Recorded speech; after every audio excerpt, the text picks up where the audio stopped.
And it leads to less like internal finger pointing, right? If your gross revenue retention isn't what you want it to be, it's everybody's involved. It's because you generated the wrong pipeline and you sold the wrong customers and you shipped the wrong product and it's too buggy and everybody's responsible for something like a revenue retention number for sure. And I think for a lot of years in tech, if you were a bonus employee, you kind of just got paid because tech was doing really well. And over the past few years, that's changed dramatically where bonuses are held back or whatever it may be. And salespeople are still making a commission. And that leads to, tension between the different orgs too. And I think just everyone should be on a commission. Like if you did your job well, you delivered your part of it, great. And then that helps everyone know what they should be doing. So be interesting to see how that nets out for product and engineering and how they're thinking about it. Yeah, I think the thing you'll have to make sure is that you basically want one North Star metric for your business. And I always think about this is what is the ELT going to go tell the board? Hey, we're going to improve our GRR. Hey, we're going to improve our mid market win rate. Whatever thing gets you from 10 million to 15 million in ARR, like that's the thing. You take that metric. Hey, this business does really well if we move this one metric. And then you do your best to tie everybody's individual performance to that metric in some way that's logically sound.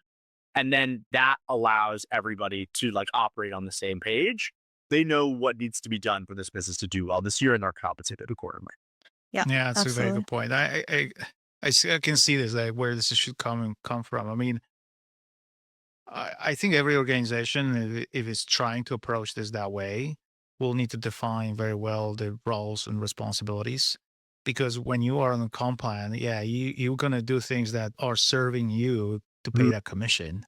You won't do a lot of shit that you don't want to do, or it's not translating to that, right? So yeah, you better get your ducks in a row and assign the kind of job descriptions to the people so that they can focus.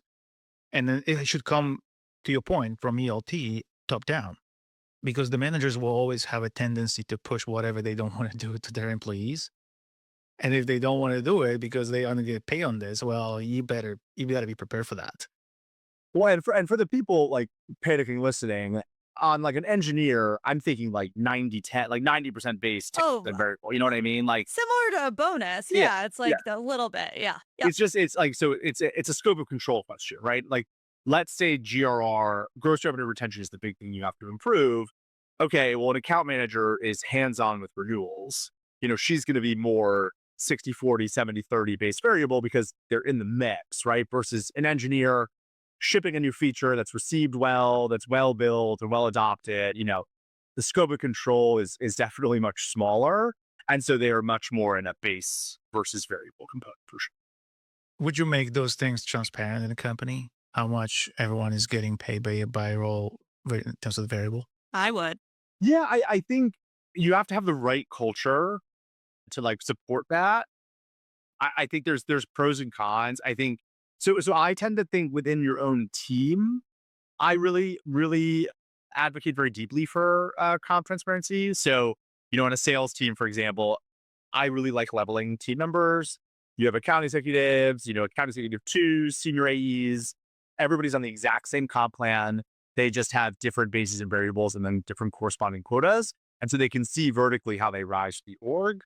The only challenge with having it be like wholly transparent across an entire organization is making sure that GTM teams understand the amount of incremental value that engineering brings because they're going to be a much higher basis, right? And much more guaranteed. And then you can find yourself with reps angling for those sorts of bases. You get location based stuff. So I admire the teams who do it.